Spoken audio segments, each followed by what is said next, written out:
I regretfully forgot my wallet again, so I asked if my friend could cover the bill. When my niece's school had an extended break, it became a routine for my single mother's sister-in-law and her daughter to stay at our house. Initially, I sympathized with her situation and believed in helping out, but over time, she began taking it for granted. One day, she insisted on going to a new outlet mall nearby, and reluctantly I agreed. However, she conveniently forgot her wallet and demanded that I pay, frustrating me. Despite this, I didn't want to disappoint my sweet niece, who often went without due to their circumstances. Reluctantly, I covered the cost, insisting my sister-in-law repay me. Unfortunately, it didn't end there. On another occasion, my sister-in-law demanded another trip to the outlet mall, and this time, I was determined not to give in. My husband and I, in our 30s and married for 5 years without children, had discussed the possibility of infertility and decided to let things happen naturally. Our parents were supportive, understanding that not every couple follows the same path. Though still hopeful for children, we were planning our future without excluding the possibility of living without them. My younger brother, still single, once joked about having lots of kids for my share, seemingly unaware of our fertility discussions. Meanwhile, my husband's older sister, the sister-in-law in this story, was a single mother who regularly visited us during her daughter's school vacations. While I suggested alternatives, she insisted on staying, citing financial hardship. My niece, adorable and well-behaved, quickly became close to us, creating cherished summer memories at our house. As she entered middle school, the expenses began to mount with stationery, magazines, and fashion. Despite not wanting to interfere, my husband and I decided to give a generous middle school entrance gift. Touched by the thoughtful thank you letter, we looked forward to enjoying our separate vacations due to his work commitments. However, after Marine Day, my sister-in-law and niece unexpectedly arrived, announcing their month-long stay, reminiscent of previous years. I reminded her of our agreement to end these extended stays, but she brushed it off, saying, "I'll just stay in the room." Entering the room confidently, my sister-in-law remarked, "I've used it every year," while my niece hesitated, urged by her mother. My niece hurriedly brought their luggage, apologizing to me before settling in. My sister-in-law suggested a visit to a new nearby outlet mall, controlling the air conditioner and changing settings, expressing delight and not worrying about saving electricity while sipping on a chilled beer my husband had prepared. Frustrated, I called my husband, who couldn't leave work due to their unexpected visit. He asked me to handle his sister for the time being, promising to talk to her when he got home, even if it meant working late. Troubled by her unexpected stay, I couldn't ask him to leave work early. Reluctantly, I decided it was better to take my sister-in-law and niece to the outlet mall than to have them linger around the house. Seemingly interested, my niece nodded along with her mother's conversation, despite my reservations. I couldn't bring myself to ask her to endure it, especially considering she's my husband's relative. Unprepared for lunch and with unexpected guests, I reluctantly agreed to take them to the outlet mall. Acting for a bus due to the heat, my sister-in-law begrudgingly understood the situation. As we arrived at the outlet mall, she started fussing about forgetting her wallet. Her explanation about mistakenly putting her credit card back in her wallet didn't make sense. While I pondered her story, my niece looked momentarily disappointed but soon smiled, saying she's happy just looking around. Feeling sorry for my niece, I suggested covering today's shopping, estimating it wouldn't exceed $400 for 3 people. However, my sister-in-law seemed most delighted, eyeing expensive items from famous brands. I ended up playing the role of her wallet, using my credit card since I didn't have enough cash, demanding repayment as soon as we got home. My sister-in-law claimed she couldn't do it right away, citing a lack of cash and a forgotten bank card. When I suggested using her credit card's cash advance, she claimed her credit cards had expired, blaming a mix-up with a new one. I pressed her for proof, incredulous that she had allowed her cards to expire 3 months ago. She explained that she had panicked and switched wallets when her old one broke, making an honest mistake. She didn't want her in-laws to know about her financial struggles, having already burdened them with the divorce. I found it challenging to be too harsh with my sister-in-law, especially since she promised to repay me. Once back at her house during that summer, she stayed with us for about a month. While my niece eagerly helped with housework and expressed interest in cooking, my sister-in-law assumed a more demanding mother-in-law-like role, questioning the delay in lunch and criticizing our approach to saving electricity. My sister-in-law never contributed to housework and complained twice as much as anyone else. With her and my niece's presence, daily chores expanded to doing laundry for 4 people. When I mentioned the no air conditioning rule, complaints tripled. Frustrated, I asked my sister-in-law for help in hanging the laundry. But she dismissed it, insisting that being in the sun affected her skin and demanding an expensive sunscreen brand. After a month of enduring this, my sister-in-law finally left with my niece. However, when I asked her to repay the money she owed, she refused, claiming she couldn't do it before payday. Persistent in my demands, I eventually sent a certified letter as proof. When my niece discovered her mother hadn't repaid the money, she revealed that her mother had been receiving financial support from her ex-in-laws since the divorce. My niece promised to take responsibility and repay me from the financial support her mother received. She also expressed concern about her mother's increasingly sloppy lifestyle, embarrassing her. This situation fueled my anger towards my carefree sister-in-law. With my niece approaching high school and college expenses looming, I felt compelled to teach my sister-in-law a lesson. Taking advantage of the school break, my sister-in-law and niece stayed with us again. Immediately upon arrival, my sister-in-law demanded a trip to the outlet mall, claiming she needed winter clothes. Sensing a potential repeat of her carelessness, I had already contacted some allies. After about 2 hours of shopping, my sister-in-law called, admitting she forgot her wallet and requested I cover the cost. Half of me thought it was typical, while the other half was exasperated. Claiming that my niece wasn't feeling well, and we had already gone home, I declined to cover her expenses. Infuriated by her carelessness regarding her daughter, I emphasized that all she had to do was admit she didn't have enough money and return the items. Why did I have to cover the expenses for her shopping? Regardless, I needed to proceed with my plan. I informed her that I would be back soon after dropping my niece off at home. She questioned the time frame, and I mentioned I had just reached a new nearby bus stop, indicating it would take another hour using public transportation. Surprisingly, she accepted this without demanding a taxi, making me suspicious that she might be up to something. She likely didn't want to risk me not coming back if she complained too much.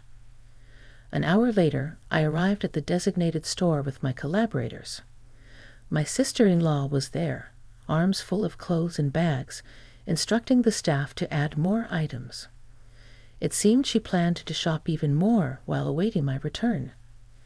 When I greeted her with an apology for the delay, she was surprised to see familiar faces beside me. Alongside me stood my husband, who was supposed to be at work, and then my father-in-law appeared, changing my sister-in-law's expression from surprise to confusion. She stammered, questioning why my husband was there. In truth, I had informed him about her failure to repay the money, and he was aware of everything that had transpired.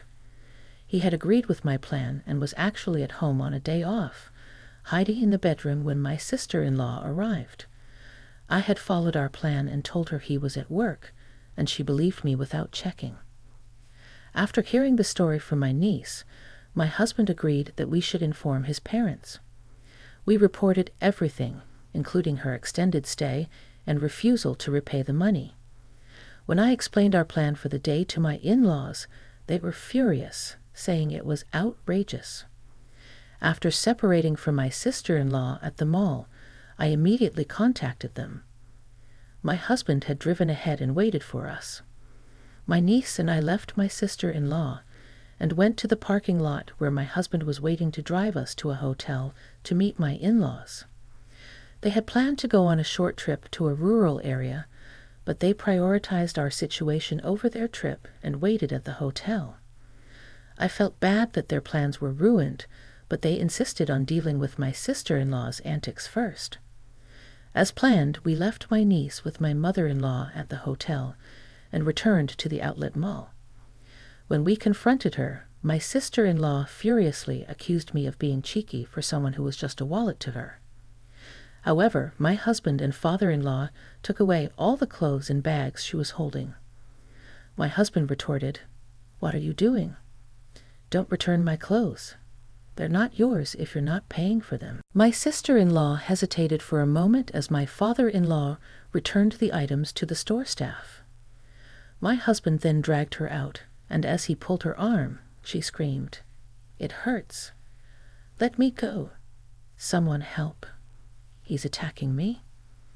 Realizing she couldn't overpower him, she started accusing my husband of being a villain.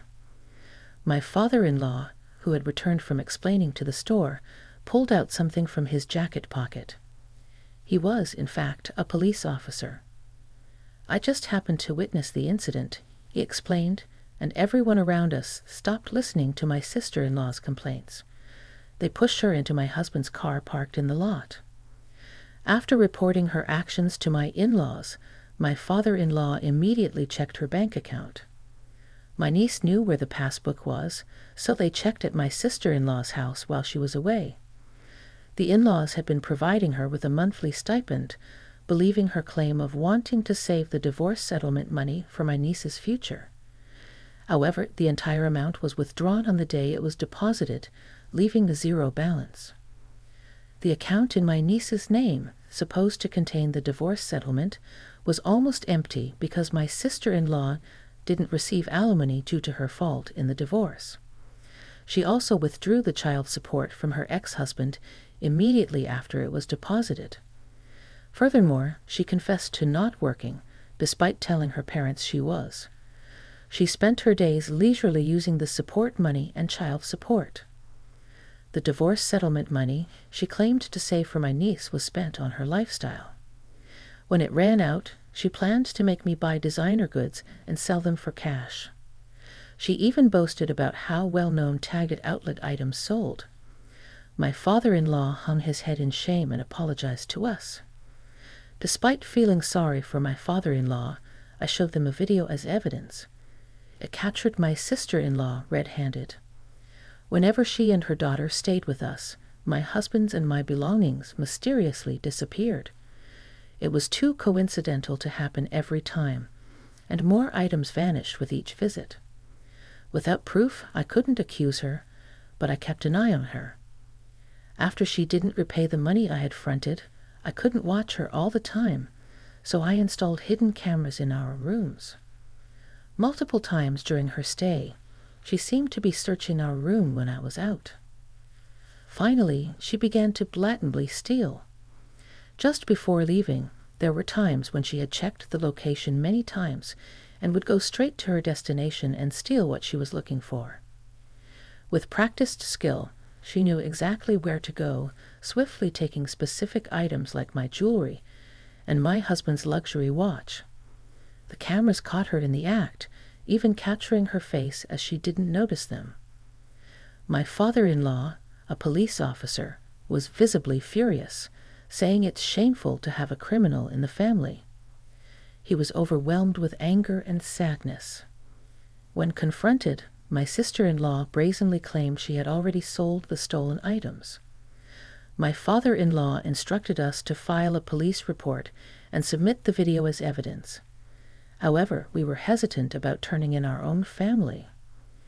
It's not a crime among Ames, right?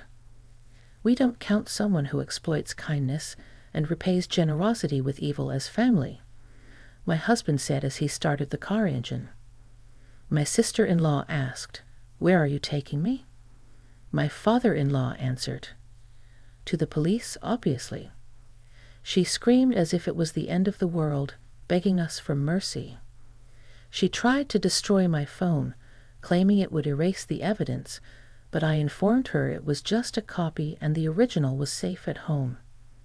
She resigned to silence when she realized she had no escape. She pleaded, "I'll repay the money, just don't take me to the police." It's not just a matter of getting your money back. The stolen items had sentimental value. It wasn't just about the money. My jewelry I bought with my first salary, gifts from my husband, and heirlooms from my late grandmother. The same went for my husband's luxury watch. But we worried about what would happen to my niece if her mother became a criminal. We thought my in-laws would take care of her, but it would hurt her to know her mother was a thief. So for my niece's sake, we proposed not to file a report if she kept her promise to repay us. My father-in-law agreed to ensure she kept this promise. She had to repay a set amount each month earned through her own labor. If she failed, we would immediately file a report. I told him that I had recorded the entire conversation as suggested by my father-in-law for evidence. My sister-in-law had no way to deny or forget what was said. She had no choice but to hang her head in the face of the reality that "I don't know. I didn't say it. I forgot" was no longer valid. Later, she was taken back to her parents' house by my father-in-law. We received an apology from my in-laws later. They admitted they have been too lenient due to their love for their granddaughter and their daughter's manipulations. They realized they had spoiled her too much and vowed to re-educate her strictly. My sister-in-law, who had always been pampered, thought it was her due. After getting engaged, she quit her job to become a housewife. Even though it was difficult to get a job again after the divorce, my sister-in-law herself confessed that she thought she was only working part-time, but in reality, she wasn't working at all. After her divorce, she didn't even attempt to work, saying she didn't want to be associated with unfashionable older women. My father-in-law, knowing she was too sheltered, arranged for her to work at a company owned by his acquaintance. The owner was strict but fair. She struggled with basic manners and language, and her salary was managed by my mother-in-law, used to repay us. My sister-in-law and her daughter moved out of the house left by her ex-husband and now live under strict supervision with her parents. My niece is becoming a more responsible person, helping her grandparents. She plans to stay with them during the winter break, but looks forward to visiting us during the spring break. My husband and I are excited for her next visit. As for my sister-in-law, regardless of any change in her, she is not welcome in our house. We both agree it's best to avoid unpleasant feelings.